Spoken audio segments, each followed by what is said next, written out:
20th kind of thing. Yeah. Do you want to know for sure, Mayor, or No, no. no? I Okay. can probably find out. Yeah. Hi, everyone. Ready for the onslaught of Okay, Kevin, folks? we're live now, Kevin. So We have no viewers Okay. as far as I can. okay, folks. For those of you who are on from our staff, and if the public's engaged with us, that's all the much more interesting and better for us. As you can see, we're just over a year into COVID, still wearing our masks, and slowly making some progress around vaccination. I was lucky enough to get mine today, and my wife Pat got hers yesterday, and it feels good. It feels good to have that protection and have that vaccine. And the way things are going, we're hoping that the rest of our community will be dealt with in a very short period of time. So I'd like to start this meeting tonight to present our annual budget, and I'd like to start with the Aboriginal Acknowledgement. We would like to acknowledge the land on which we are gathered as the traditional territory of the Tanaha, Silix, and Sinix peoples, and is home to Métis and many diverse Aboriginal persons. We honour their connection to the land, rivers, and respect the importance of the environment to our strength as a community. And with that, I'd like to take a moment just to say a special thanks to our Chief Financial Officer, Colin McClure, and Chris Jury and their team for walking us through this budget and getting us to this stage to where we're at today. I'd also like to send a special thank you out to the rest of our senior staff who helped our council through this budget process, and were very much in tune with the challenges our community was facing and the difficulties that we were faced in trying to put forward a budget that would make sure that we could continue operating our municipality and delivering our core services, and making sure that we were not dipping too deeply into our reserves, because we know that we're in this in the municipal government, we're in this for the long haul, not the short haul. And it was very important to myself and council that we take into account that sustainability was one of the premier goals and lenses with which we approached this budget. Another lens that we used was in the last year, we learned a lot about our community and the resilience of our community as well, and how people have been doing their very best to stay in business, to meet their commitments, and make sure that they're doing their part for our community. So we felt it was important for us to take those signals and weave them into this budget. And going forward, we feel the budget is prudent, it's thoughtful, and it takes into account that our reserves and the work that we're doing in our community will continue, and we'll continue to have a strong workforce and meet the commitments that we've made to our taxpayers. At this point in time, we have a number of unforeseen issues ahead of us dealing with COVID. As we've noticed over the last year, we felt on a number of occasions we were catching up, and just to find out weeks later that we had to turn back the dial a little bit. And in my conversations today with our city manager, Kevin Cormack, we're going to have to do a review of our operations now and making sure that we're scaling up to do a much improved job on being diligent around wearing our masks and being social distance going forward, since the cases are rising in our province. I want to say a special thank you to all of our employees who have taken seriously their positions within the municipality and recognize that the value that they bring to the table is so important to demonstrate to our community that the municipality has a strong workforce, an experienced workforce, dedicated group of people that are making sure that we're sustainable going forward. With that, I'd like to also recognize Scott Spencer, who joined our crew and was basically thrown into the deep end when he came on board as our hydro manager, and has done an exceptional job for us. Faced quite a bit of adversity this year with the storms that we had that took out many of our power lines and put us in a $500,000 with a $500,000 bill to pay. So with that, I'd like to turn the evening over to Colin McClure, our Chief Financial Officer, with the assistance of Chris Jury to present the budget going forward. So I want to thank everybody for showing up tonight and paying attention to what we're doing. Thank you very much. Go ahead, Colin. Thanks, Mayor Dooley. Great to hear that you got your vaccination, and I think it takes a couple of weeks to take hold. So continue to be diligent. You're not quite out of the woods yet. Not out of the woods yet. But good to hear that you're on the phone. Okay, you won't have to see me as a talking head this year. With the Zoom, you're going to see more of just the slides. And so I'm going to start off this presentation, and Chris Jury, Deputy Chief Financial Officer, will take on some sections, and so we'll do a bit of a tag team on this. So I'm going to share the presentation now.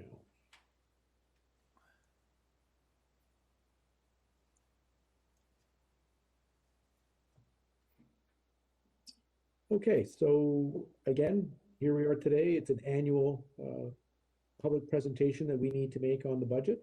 And so been a bit difficult in the last couple of years where we can't have any participants with us. And so I speak to you through the WebEx or the Zoom. And again, will be an opportunity at the end. There is an email for comments and questions, and either Chris and I will be happy to do our best to respond to them when one gets to that stage. A couple things, just the agenda for today. Again, just some quick facts. We kind of do this annually, talk about some of the great things of this of the Queen City that are unique for most of Western Canada. Want to talk about the financial process, a bit about the budget overview, taxation and operating, reserves, and comments and questions will be have to be through email this year. So again, for those of you that aren't maybe totally familiar with local government, what really drives senior staff is what council puts together for their strategic plan. So with our strategic plan, we have a number of pillars, and I'll just touch on them briefly here. One, our vision for the future is Nelson is a prosperous and resilient community with robust ecosystems and safe, welcoming neighborhoods that we celebrate diversity, history, and culture. And through that vision, we have 4 strategic goals. 1, enhance sustainability of city services and infrastructure, strengthen our neighborhoods, expand local jobs and local prosperity, achieve excellence in city governance. Under each goal, we have a number of different plans or activities that we want to commit to try to achieve these overall arching 4 strategic goals. We're not going to go over those tonight, but this is what guides us as we build our budget for 2021 to 2025. Well, it wouldn't be lost on us that a year ago, we were right in the heat of trying to understand what was happening with the pandemic, very unknown at that time. And when council saw this, they went through a number of workshops, a number of budget meetings, a number of emergency meetings where we tried to plan what would happen ahead with the absolute unknown. We know that our transit buses were to not be charging any fees. We knew that we had a challenge for our commercial and our residents, with some losing their jobs. Some also would be dealing with lost revenue because of the business and people being shut down. I recall for myself that it was a ghost town down on Baker Street, and it was very frightening for our community. And I know that with senior staff and council, we worked together and we came up with a 25-point action plan. And I will hit a few of the highlights that I think that kind of a reminder of where we came from and some of the things that council agreed to do. Number 1 is that in 2020, there was a 0% property tax increase. Number 5 on ours was that of the 25-point plan was that we had no increase in the Nelson hydro rate for 2020. In addition, we held the hydro dividend to city operations at the same levels as it was in 2019. Going forward, we had a number of other activities to try to stimulate the economy, knowing that we didn't know how long the pandemic would last. And obviously, we're still in the throes of it, but getting closer when we see vaccines being rolled out. But we had a very successful year with the EcoSave Energy Retrofit Program. I know that Carmen Proctor, the manager of this program, worked diligently, not only locally, but also branched out into our regional district partners, again, trying to assist them on, with many of them only having electricity as the only source of heat for their homes, that she's been working with them to be able to minimize the heat use by allowing them for energy programs that allow them to cut back on electricity use, save money for them, and also save the environment. One big thing that rolled out for 2020 for us was putting together a capital infrastructure team. And this was to develop shovel-ready projects. And we've already had some successes. I believe the public will be aware that the city was granted a $1 million grant towards upgrading the pier down by the Prestige. That work likely won't start until late summer or fall of 2021, and hopefully be completed by the spring of 2022. Very exciting project, planning to have the Ladybird down there as well, in addition to upgrading the pier, a bit wider of a pier, and also access down to the lake. The grant that's in for the public library and for the Civic Center revitalization projects, we have not heard back yet, but we did do a Lions effort. Peter Sinstad, our manager of facilities, was able to work very, very hard with some of the architects to get shovel-ready projects to a place where we could have engineering designs and get that submitted on time. So we're, again, waiting to hear the results of that.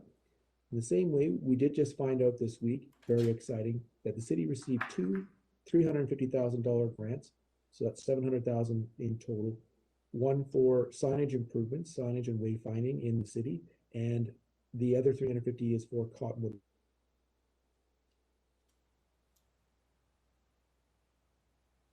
And oh, sorry, I'm getting a note here that I'm not being heard very well. So just give me a second here, and I'll getting. Yeah, okay. I'll have to 1 second here. He got my text.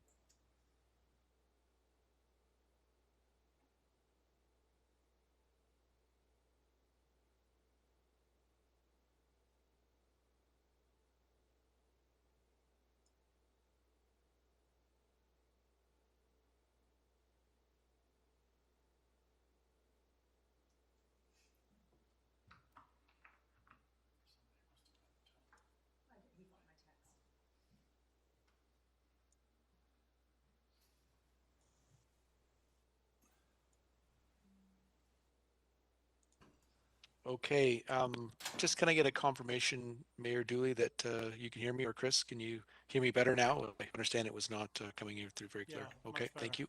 Yep, sounds good. Yep. Yep, thank you.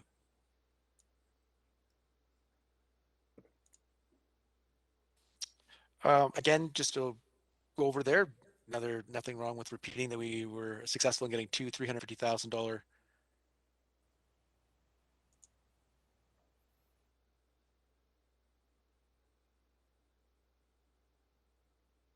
two $350,000 grants, one for signage improvements, the other one for additional work on the Cottonwood Park. Going to get a new washroom in there. The hope is that'll be installed for this summer. One other key piece was we knew that parking meters, and we didn't know what would happen over the summer. Will we get a recurring big drive of tourism? And again, to our surprise in some ways, and maybe not for others, but we did. And we were able to, based on action item number 15, we took 50% of the parking meter and fines from May to August, and that's going to be allocated to a reserve to help support businesses and upgrade amenities in the downtown waterfront. And proud with all of the tourism and locals that were plugging those meters, that we had $150,000 that was allocated into that reserve. The other thing that the city did is that they worked with the Reimer building to make sure that it was feasible. There was a number of challenges they were facing in doing some of the civic work, and the city was able to come up with a plan and have our own forces work with them, try to take some of the risk out of the project. And we can see now that it is going quite quickly, and I would hope that in the near future they'll be looking towards getting the applications out, or even being ready to start filling the building with residents. One small one, but the council had agreed to waive the $500 secondary suite development fee. And we do note that it is for the year. So if you are still interested, you've got a couple weeks left to put in your application. But we had over a dozen individuals take part and take advantage of that. And then lastly, for 23 and 24, the council agreed to waive patio, sidewalk, and signage rental fees. So that's just a bit of an update on some of the things that we tackled for 2020. We know that we've got big challenges still ahead, and council has already made some movement towards that, and we'll discuss that a bit further. One thing that the community may or may not be aware of is that like all municipalities, the city received provincial COVID-19 Safe Restart grant funding. The city received 2.6 million, and the funds are not just carte blanche. They have a number of different categories that they need to be spent on. I've listed them here: revenue shortfalls, facility reopenings, emergency planning, additional bylaw enforcement and protective services costs. Allowed to fund computer and other electronic technology, I guess, improvement costs. There's also some additional funds for vulnerable persons. So in 2020, this is where this funding came into effect, or came around November of 2020, and was able to be retroactive, understanding that many municipalities, and much like the city, one of the things that we pride ourselves on is how entrepreneurial we are. We have our own campground. We have parking meter revenue, which is unique, the amount that we collect. And again, the money goes back to fund sidewalk and pavement upgrades. So when you're plugging that meter, you can understand that you can see the good paving work that we've been doing in the city over the last number of years, and that's a direct benefit of that. But when we were preparing for our budget, we had certainly large revenue shortfalls. And when you're as entrepreneurial as the city is, those really hit our bottom line. And that's where council last year balanced the budget with a number of keeping services where they were, but also trying to limit any expenses and other capital costs to try to save dollars. The effect was that we had some large revenue shortfalls. And so we're allowed to use the funding for that. And when we have revenue shortfalls, as an example, over $300,000 to $500,000 was when we first budgeted, we lowered what was expected. But when you look at a normal year, we were about $500,000 less in parking meter revenue than a normal year. So again, that revenue going to our capital projects reserve was lost. But now with COVID funding, we were able to recognize, or we had some funding come from the province, which will then make sure that that reserve is being fully funded to assist with the ongoing paving and sidewalk work. Some other places where we had losses of revenue were the parkade, our field rentals for our soccer players, youth center revenues with it being shut down, and then of course council had agreed to waive patio, sidewalk, and signage fees. In the same time, there was increased expenses, whether or not there was increase to our emergency and bylaw operations, staffing, and supplies. The city had provided support to vulnerable populations. Some of it was not covered by the province. These funds assisted with that cost. We also, if you come into City Hall, you will notice that we do have protective glass now in covering our customer service representations. You'll see that in a number of the public access areas. In addition, we've had increased costs for sanitation and cleaning, additional cleaning. As well, we've had some improvements or needed to get everyone, whether it's through the Zoom or through the Teams, headsets, all those additional computer equipment and supplies. So those were some of the large expenses that the city incurred and will be using this funding, COVID-19 funding for. So what does 2021 look like? Well, again, the city has not completely determined how much, but we'll be having a budget available from the funds that will help cover potential revenue shortfalls even in 2021. Again, certainly optimistic, as the mayor said, and then we seem to get back a bit. I just think about recently how we've gone through the circuit breaker and how our restaurants are now not allowed to have people indoor. And so things like that get us concerned, additional variants causing outbreaks. And what does that mean for tourism? Again, I think we were all looking forward to another bustling summer, but will that happen? So again, that would be some of the use of the funding. We are looking at upgrading some computer hardware and software. We also want to look at our records management and digitization. We have lots of files, whether it's in hydro or in development services or corporate services. We also want to make sure that our buildings are upgraded. Example of that would be touchless soap dispensers to try to eliminate any type of transmission of COVID.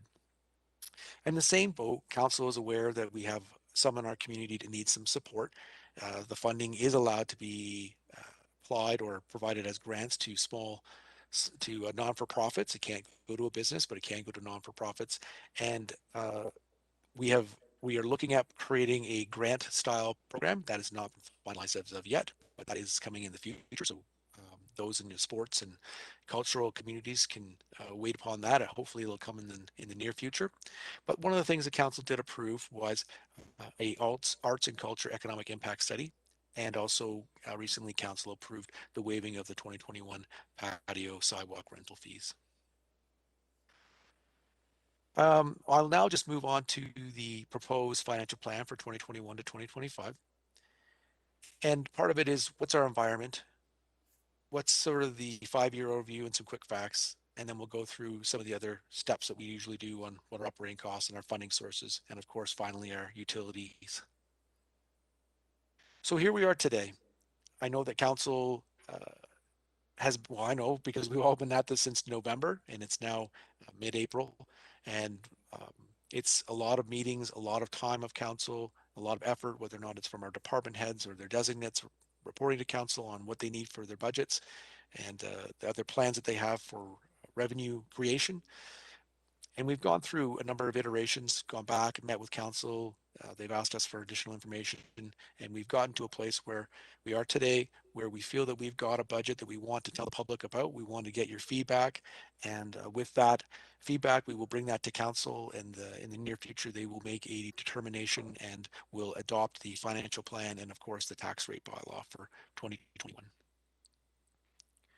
So we always are, I guess we talked about the strategic priorities for council, but those are also melded into our budget principles. And these are the direction from council to staff. They want to support the delivery of municipal services.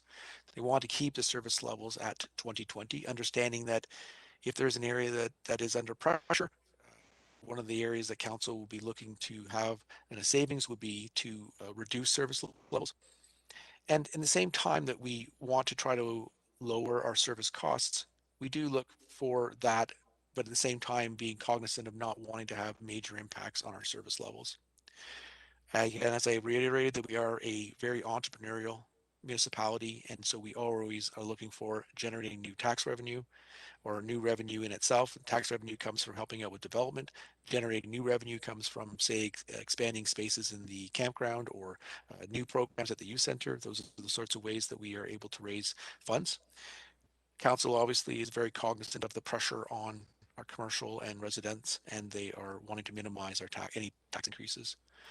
We have a long-term planning as a focus, so we try to make sure that we're not just spending for today, but we plan and build reserves and are able to fund ongoing projects, especially in the water and sewer side, as those can be costly. And major projects, example would be the sewage treatment plant. We know that we've got a upgrade coming sometime in the future. We don't know exactly what that will look like, but we do know that it's coming, and we are preparing by building reserves so that we can minimize any increase in utility fees and try to have an improvement, but not have a major increase to the fees to our residents and commercial property owners.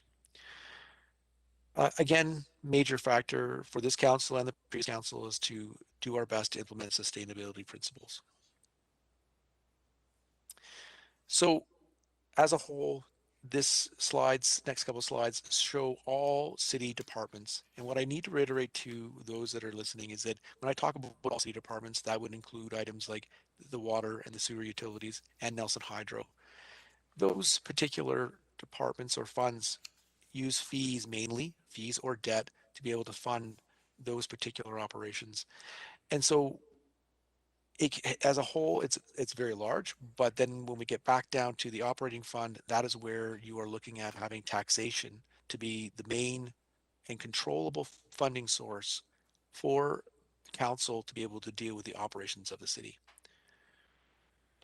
A couple of quick facts here are all city operational revenue is about $57 million.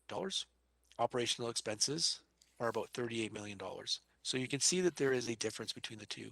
But those revenues over expenses, so the surplus, some of it is not surplus, but is also needed to do to pay down debt, which will be sitting on the balance sheet, so it doesn't flow through the income statement. In addition, we have a number of reserves, both operation and capital, that we also fund. So those additional revenues go into fund those reserves, and in turn, those reserves are placeholders or are available for when we have capital expenses that we want to incur. And by having reserves, that takes some of the pressure off the taxation for our community, and saving for those is a necessity to make sure that you're able to have funds available. In particular, with today's environment with the government, they want to make sure that you've got your funds available if they're going to fund your projects. Many of the projects now coming from the federal and provincial government are funding at 83% grant funded, but we need to have our 17%. So that's another major reason why we want to make sure we've got funds in our reserves available. A 1%, the general fund operational expenses is budgeted at $23 million. We have about $10.8 million in taxation. So that's about a 2-to-1 ratio. Why is that important? It's important because all things being equal, and we know if there's an inflationary pressure of, say, 1% on our operational expenses, and we only have taxation to be able to fund that inflationary costs, we know that we need a minimum 2% in taxation to do that 2-to-1 ratio. So 1% inflationary costs to our operating would be an effective 2% tax increase. So I think it's important to know that we do our best to contain costs, but understanding that taxation is the real tool in the operating fund to be able to fund any inflationary increases. A 1% tax increase produces about $95,000. One key component for our community, both commercial and residential owners, is that the dividend that we receive from Nelson Hydro is, if we did not have that dividend, our taxes would need to go up about 30% to keep us at the current service level that we have. So it's pretty fantastic that we have Nelson Hydro to assist us, and that our forefathers thought of investing in it for the city of Nelson. We are the only municipality in Western Canada that both generates and distributes electricity through run of river. We have about 169 regular employees. For 2020, our unaudited revenues are about 56 million. You can see that Nelson Hydro sales makes up 33% of that. Taxes is 19. We've got some other sewer and water fees, and we've been very successful getting grants, which I think is important for the community to know that we do our best to write these grants. Again, takes major pressure off of the great work that we do in the city capital-wise without putting huge pressure on our tax base. So again, no surprise here when you've got 34% of our expenses relate to Nelson Hydro operations, and a majority of that 34% of Nelson Hydro is the actual power purchase costs that we receive or have to pay for us for when we don't generate enough power, and flow that through to our customers. You can see the other groups that are there: general government, protective services, transportation services, again, the ongoing transit, sewer, and water utilities. Again, just a quick snapshot here.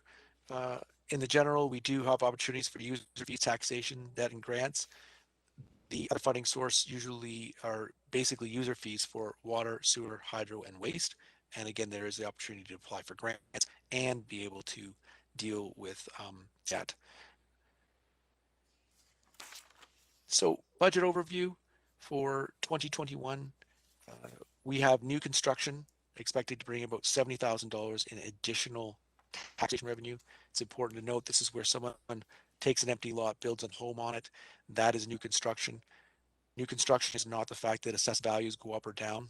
Those are not do not generate new revenue, nor when they go down do they create negative revenue for the municipality. Council has looked at and is proposing a 1.75% tax increase.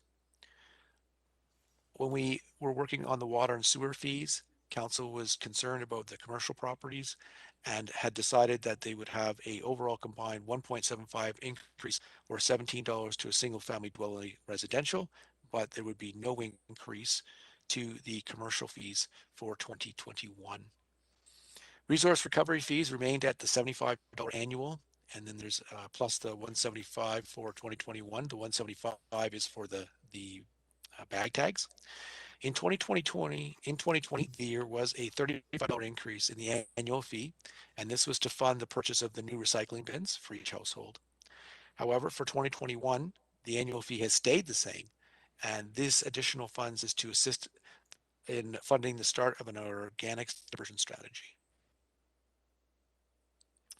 Okay, Deputy CFO Jury, I'm ready to hand this over. I will mute, and I guess maybe if you just want to tell me when you want to turn the page. Sure. Yeah, that works. Okay. Thank you, Colin. Yeah, so I'm just going to kind of take you through the operating fund a little bit here, and then into some of the taxation piece and what happened with assessments this year. So if we can just flip to the next slide. I think the important thing to note here when we're looking at our operating budget revenues is, as Colin mentioned, the entrepreneurial nature of the city's revenues. For the operating budget, just under half comes from taxation, and the rest is from some of these other type of services, like sale of services, where we have, the parking meter revenues and garbage fees and campground revenues that we talked about. Other kind of revenue sources, which would be different, building permit or business license fees, rental income. We have a steady, pretty consistent unconditional grants for operations, but then we also have conditional grants that will vary from year to year depending on what capital projects and things are on the go. Okay, if we take a look at the expense side, again, just for the operations, you have your general government, which would be the administration, but also, our planning department, police and fire make up a pretty significant portion of the operating budget as well. Roads, parks, transit, and then, as we spoke about, that important contribution to our reserves, which allows us to fund some of these capital projects along with the grant revenues that we look for each year, help to kind of bring those projects to fruition. Okay, so as everyone knows, probably, BC assessment comes through and everybody gets their assessment notice at the beginning of the year, and that information is used by the city to kind of allocate their tax budget to the different classes and different properties. So that's kind of where we're at now. I'm going to talk a little bit about what happened with those assessments this year. So you can see in this trend here for residential is in kind of the gold line and commercial in the purple line there. The earlier part of the last decade, we had a few years with negative year-over-year market change in assessments. That kind of shifted in 2016. In 2019, we had a pretty significant, close to 15% increase in residential market change. This year, we're in that 5.57, maybe a little bit more of a sustainable range. And that's pretty comparable to what some of the other municipalities are seeing in the area, for some of the larger ones anyway. So the smaller ones have seen a pretty significant increase if you look some of the smaller towns in the valley and things like that. On the commercial side, it's a little bit of a different story. It's generally been positive over this period. As far as like a positive market change, we did see this year, though, the average is a negative 2.39% market change. There's a few, rather large properties that kind of skew that a little bit. They've had a significant change in market values. And I think BC Assessments also confirmed to that, yes, there has been some impact of COVID-19 on certain sectors. So that's why you're seeing some properties with a bit of a negative increase. But I think if you kind of look at that spectrum of properties, there's quite a large percentage are sort of in that, no change for the year type bracket. It's just being skewed by a few that are kind of hurt particularly hard this year.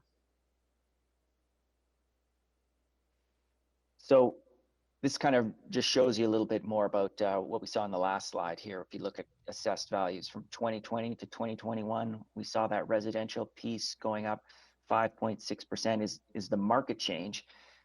It's 6.8% if you factor in some of that new construction that we talked about. And these are just some of the other sectors here too. The utility, not much change, light industry, same, and then the business sector with that negative. So overall, we're looking at a 4.5% change in market values and 5.4 if we bring in that new construction piece. So this is the business class multiple. So this just shows you the multiple or the factor that that a business property pays in relation to residential. So for example, if a residential tax rate was 1, then a business tax rate would be 2.28 or 2.28 times. So you can see Nelson is very comparable in most cases, below what similar municipalities in the region and across the province are at, lower than the provincial rate. So it's kind of maintained in that kind of lower end of the spectrum there for quite a while. So what is the effect of the 1.75% tax increase on a typical single family dwelling? So this year we spoke at 5.6% increase in assessed values. So your average single family dwelling is now just over $500,000. So for property taxation, you're looking at that 1.75% would be about a $29 tax increase, or about $2.44 a month. We spoke about the water and sewer rates. They went up 2% and 1.5%. We had no change in the resource recovery and the garbage rates. So overall, for city taxes and utilities, you had a $46 change, which would be about a 1.6% increase, or $3.85 a month. And on the commercial side, so this would be, your hypothetical, $1 million commercial property. It did see a 2.4% decrease on average. But if we're looking at a 1.75% tax increase, then this property would be looking at $146 in increased taxation, or $12 a month. We spoke about no change for commercial water and sewer rates. So overall, it's just that $146 change. So that's a 1.3% increase in overall, taxes, water and sewer. So I think it's important to note that, when those tax notices go out each year, the City of Nelson portion of that, or is just a portion of that. So there's also school taxes, regional district taxes, BC assessment, and Municipal Finance Authority, and the hospital also have a piece on that. So, for every $100 in taxation that's on a tax notice, $49 would be the City of Nelson taxes, 28 for school district, 19 for regional district, 3 for hospital, and $1 for BCAA and MFA. So it just kind of puts it into perspective. We're talking about the City of Nelson piece here, but when those tax notices do go out to residents, there is some other components that they'll see on there that will impact whether, they're looking at a 1.75% increase, which would be coming from us, or what these other levels of government, what their tax increases are. We're not sure at this point what the school taxes will be. If we flip to the next slide, we do have a little bit of an idea of the regional district. We're a bit earlier this year than we were last year, so we don't actually have the requisition from the regional district yet, but we do, based on our portion of the services the regional district provides and the budget for that, we do have an indication that, we're likely looking at a 6.4% increase in those areas. And the largest driver of that would be in the central waste category, which is going up significantly. You can see from here, 19.4% change. So yeah, Colin, I think you wanted to mention or talk about some things on the capital side. Thanks, Chris. Appreciate that. Um, yes, thanks. And moving on here for capital funding sources.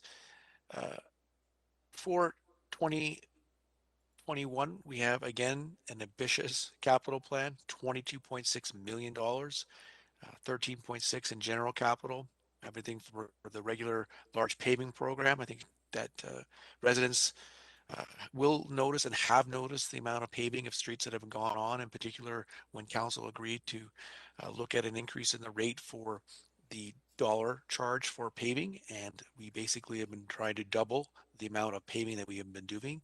We had a bit of well, we have, or we're working towards improving that, a deficit in our paving, and we're trying to get back on track. And I think that those that are driving around would notice that we have made great strides in that, and we continue to commit towards doing that. We've got ongoing building improvements, ongoing vehicle equipment replacements. We also are, as mentioned before, trying to upgrade the Cottonwood, get the washroom completed down there, and some other improvements. In addition, the active transportation, people will still start to see that working, where we've got the road now delineated, and hopefully the painters are coming in to be able to put in the different markings on the road to show where it is that bicycles are to travel. And so we'll be working through that. Again, we have another $9 million also in water, sewer, and hydro. We've got additional water line replacement, and we're also working on the secondary source, coupled with taking the water that flows from Anderson Creek, and as part of the $6 million 100% fully funded grant that the city received a number of years ago, that water is now going to be pumped up into the Mountain Station Reservoir so it can be treated before that it is then brought out to the rest of the community. This is the second half of the project that started last year with Sellis Creek being piped, and it now is being flowed into Mountain Station. Number of good things here. One is that it allows additional water supplies. If we were having a problem with our 5 mile, we can now tap into Sellis and Anderson, but know that it is being flowed into our treatment before being flowing out to our community. So that's some great work. One major thing here is that there's going to be an overhaul of the G5 turbine. That's the major turbine that Nelson Hydro has down at our power plant, and that's having some work being done. It has not been looked at in a while, and so just regular maintenance that needs to be done. But the other work that is ongoing is pole replacement, and of course, we're looking at asset management for Nelson Hydro. Again, we talk about a surplus, and what is a surplus? And these are things that are not necessarily, they are budgeted for in some ways, in that we know that we've got revenues over expenses, as we talked about before, where we know each year we are going to take the parking meter revenue and we're going to allocate that into the capital fund. And so in doing that, we do have a surplus, but there can be other situations. Example, last year, our bond fund did very well, and we had some additional investment income from that. Now, again, much of it is unrealized, but that is the sort of revenues that can cause a additional revenue source and a surplus. Same thing in that kind of happened here with unexpected revenues. Again, the budget on the campground, we had expected it not to be as successful as it was last year. That was one of those things that can help provide a surplus for the city. In addition, where we may have a situation where we have a manager or other employees leave the city, and it takes quite a while these days, especially with individuals trying to come in and find housing. There can be large gaps of time before we actually fill vacant positions. The question, of course, is how do we spend a surplus or a reserve? And naturally, COVID-19 was a sign of the city having some financial flexibility to be able to reach into its surplus and make sure that our services were kept at the level that our community is used to. knowing that if we did not get additional revenues coming in, that we would have to lean into those reserves. Fortunately for 2020, we had a more successful year than I anticipated, so we will not be putting the pressure on the reserves, but it does allow us for, again, another rainy day, or if we have another, another major hit here with the pandemic, we would have that as a source. So that's important to have those sort of rainy day funds. But it's also clear that using a surplus up for general ongoing operational expenses is only short-lived, as it will eventually catch up with you. However, it is a wise tool to use a surplus when you've got a one-time capital item or one-time operational item that you're trying to fund. These would be the appropriate places to draw on a surplus or a reserve. We have a number of statutory reserves that are set up by bylaw. Some of those are the water infrastructure, the water license reserve. We have community works fund. Again, we have the land sales and parks acquisition. At the 2020 year end, our reserve balance is about 11.3 million. Now, again, that is unaudited, so we are in the process of being, our 2020 year end is being audited as we speak. We have a number of other appropriated surpluses that come from the allocation to the bridge that we need to maintain out at the canal. We have also our Fortis paydown reserve, which is related to the LILO. We also are able to allocate reserves into the building reserve from the huge benefit of the previous administration and council agreeing to buy this city hall and then renting it back out to the province. There's approximately $180,000 a year in net revenue, net income that comes from this building that then is then put into the building reserve. Again, that allows us to fund and work on our buildings, have funds available, trying, and we are moving in our facilities from a reactionary to more of a proactive plan in our buildings, which has been great and I think has been welcomed. In addition, that's ongoing funds as we continue to have full and good rental of our property here. At the end of 2020, our year-end appropriate surplus was $5.1 million. So debt is always one of those decisions that if you're buying something, paying for something for the long term. So if we have a major project and it's going to benefit the community for 50 years, then borrowing for 20 or 30 years definitely makes sense. It is a strategic decision. And when you have low rates, as we do now, those are certainly some of the decisions that council looks at when trying to fund major projects. Currently, at this stage, we have been able to kind of keep up with our reserves and our utilities to be able to fund the capital upgrades. But again, if we were to look at the library building, if we were to get successful grant on that, the strategic decision I would believe would be to borrow and stretch that cost of that project up over a number of years. The city has about $11.4 million in general and utility debt. The general debt of $5.4 million, only $898,000 is supported through general taxation. The other funds are supported from rentals, whether or funds that come in, i.e. for Selkirk College, and or from the Fortis lease and lease out. This is the last year, 2021, for that project, the LILO. It was decided by Fortis that they would not continue on for another 18 years. And so in February and early March, that was unwound, and the city did receive a large payment from Fortis as it was agreed to, and that will be something that we will see in our 2021 financial statements. Debt payments are pretty consistent over the next number of years, and I think at this point in time we have not had any major borrowing in about 5 years. So I'm going to talk quickly about utilities. Again, our water utility, we have been working off our water master plan, long-term planning.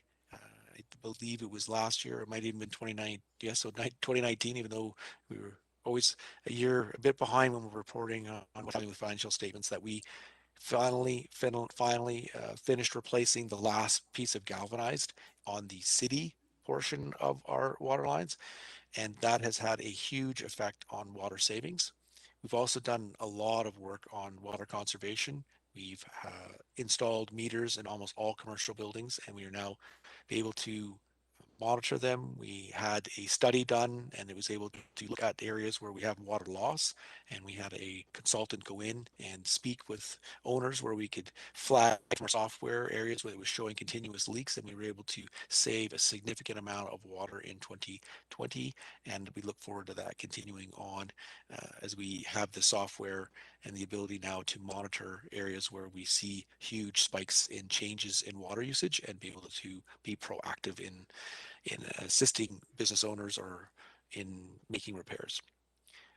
Again, we talked about this, that council approved a 2% rate increase for residential, but was cognizant of the challenges for commercial and decided for a 0 increase in rates for them. As we go on out into the future, right now on our budget for the 2021 to 25, we are seeing a 2% increase for the next 10 years. Right now, we're just showing the financial plan is for 5. Some highlights, just the revenues are 2.9 million for water. Operating costs are 1.5. We have a small amount of debt that's there, and the difference between what happens with the 2.9 and the 1.5, so 1.4 million dollars, that goes directly into the water fund, and that helps us with when we have a budget of 5.3 million dollars in infrastructure upgrades. One of the major ones being the 4.4 million dollar secondary source work up at Anderson Creek I spoke about earlier. Now, again, remembering that a large portion of that, or the 4.4, is being funded from grants, but the other amounts are being funded from the reserve balance, or the surplus, or the fund, the water fund reserve. So wastewater utility, we are in the same way that the councils back about 12 years ago had a master plan created for water and then took it upon themselves when they understood that we were in a huge infrastructure deficit. That council agreed to double the rates of water and sewer and had planned for much larger increases over time. But the city was able to, through its public works staff in particular, pick up the work on upgrading, in particular, our galvanized water pipes. And that has made not only a major difference in water usage, in that we're not spilling or losing as much water, but it's also allowed us to follow the plan through. And so we've really had benefit of that. For the wastewater treatment plant, we have not done the 10-year update, but that is what is happening for 2021. We are trying to get an understanding. The major challenge for wastewater, we've done a lot of relining, and that has been very successful, and the pricing of that has come down significantly. So we've been able to do a lot more relining for the same amount of dollars than we had been a number of years ago. So that's been very successful.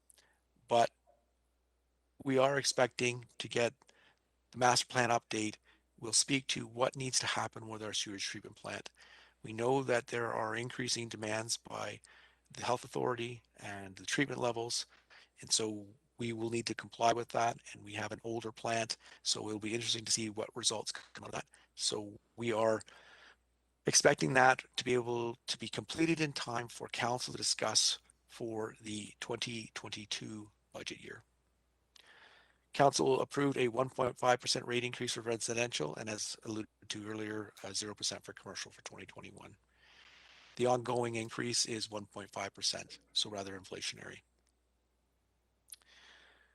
Again, one of the things that council decided a number of years ago was to keep the total amount of utility at the same dollar amount, but to reallocate more to the wastewater utility versus the water utility.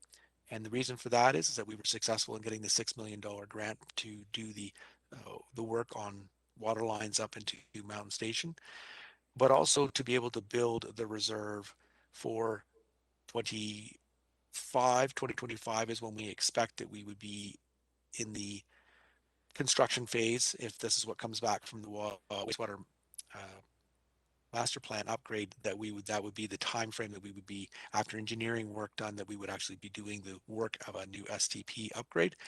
So that's why you can see fees of 5 million, operating costs about 2, that $3 million. Even though, yes, we are having some ongoing work that's being done, the majority of those funds are building the reserve so that when we do get the bill or understand what it's going to cost, that we can fund that, likely going to take some debt. And through all of this, our expectation is, hopefully, depending on what kind of upgrade to the STP that we need to do, that we would keep on an inflationary level, as noted in the previous slide, of 1.5%. So your utility fees would stay the same, even though we would be working towards replacing or improving or upgrading the STP plant. And so that is why you saw the switch in water and sewer fees, although your overall bill did not change. So resource recovery utility, this is a function that's based on a fee for service model. The yearly charge is to pay for the household of collection. For 2021, we kept, again, the fees remained at $75 annually. The bag tag is at $1.75. The allocation of a fixed fee to organic diversion starting in 2021. One major component as well was that the city did fund and purchased a new waste collection truck. And again, when I say waste, that also includes recycling, as we have a buy truck there that allows us to pick up both at the same time. Very efficient, and we will be working towards a later in the year program as it relates to organics diversion. So the hydro utility, again, one of the crown jewels, great forethought by our forefathers that we were able to get a license and be able to build a dam and have these generations that are still active today when we have freshet, meaning that we've got spring runoff. They still have generators that are 100 years old that still run during that time. Otherwise, we have G5, which is a new updated generator that runs with the water license water capacity that we have during the rest of the year. Some of the strategic priorities for 2021 and onwards is a generator upgrade study. One of the things that the general manager, Spencer, is looking at is if we do a generator, are we able to help with our shaving of peak demand? In doing that, that would hopefully save us some money, because when we have peak demand, that is the rate that Fortis decides how much they're going to charge us on our for our fees. And so that's a determining factor of some of the challenges that the hydro faces. We had a very, very cold February, and that increase has put a demand of about $50,000 higher for our demand charges from Fortis, not just even for the actual usage, but just demand. And the reason for that is that Fortis needs to have capacity or the ability to fund whatever the highest demand is for our utility. And when we had a really cold snap there in February, that increased the demand to an all-time high, and that is the starting point of where Fortis charges us our demand, and that will affect us for a year until we look at what is the new rate. Now, will it be colder next year? It will be warmer. Again, we're hoping it says a bit warmer, so that can take some pressure off the demand charges for 2022 onward. Again, big key here is to look into our asset management system for hydro. Again, operating budget is about 19.8 million. Expenses are 5.5 million in operating, but we have $7 million in power purchases. You can see that that is a significant dollar amount, and it shows how much more that our entire utility uses that is not generated by the plant. Some of the contributions for 2021 is 2.9 million of the city Nelson operations. That's what another way of saying that's what the hydro dividend is that comes to the city. And in addition to that, there's $694,000 on water license reserve that also flows to the city. For 2020, the completion of the TELUS aerial make ready project.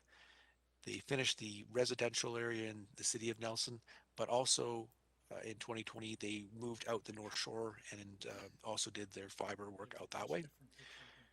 After a number of years here, the Bonington Power Plant got some love, where the archway and the forebay had their walls repaired. A lot of concrete work was done, and making it safer, and allowed us to improve the gates that we have out at the dam. in addition to, we were able to replace the deck. Ongoing challenge for 2020 vegetation management.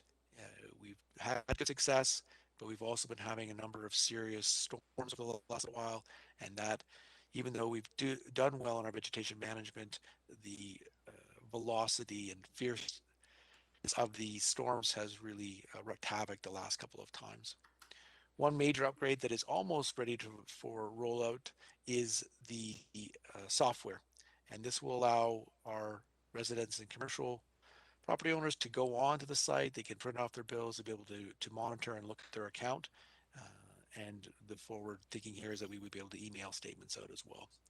One final major change was the decommissioning of the Lakeside substation, and it still has a smaller footprint there because we still have the pipes coming out of the underground water cable that we put in, replaced a couple years ago. But you also notice that there's now a paved area where the substation took up, and so that added about another additional 40 parking spots down at Lakeside Park. For 2021, a bit of a smaller capital budget than some of the years past. Again, we've got ongoing pole replacements. There is a new install at the Bale for ferry landing. Again, we talked about earlier about the G5 turbine overhaul. There's also a Tagum sub conversion and or replacement of the transformer there. And as I spoke earlier, the look at a backup generator at the plant, help us out with peak shaving. Some other smaller items are a SCADA upgrade and the asset management program. So I know that I talked quite a bit, and I know that you can't talk back to me, but we are interested in your feedback, and we would hope that this presentation will be available, but pretty simple email, budget@nelson.ca. And if you write in your questions, Deputy CFO, Jury, and I will do our best to get back to you in a timely manner. I want to thank you for tonight for taking the time out and listening to the presentation, and look forward to hopefully hosting a in-person event in the future. Thank you all, and have a good night.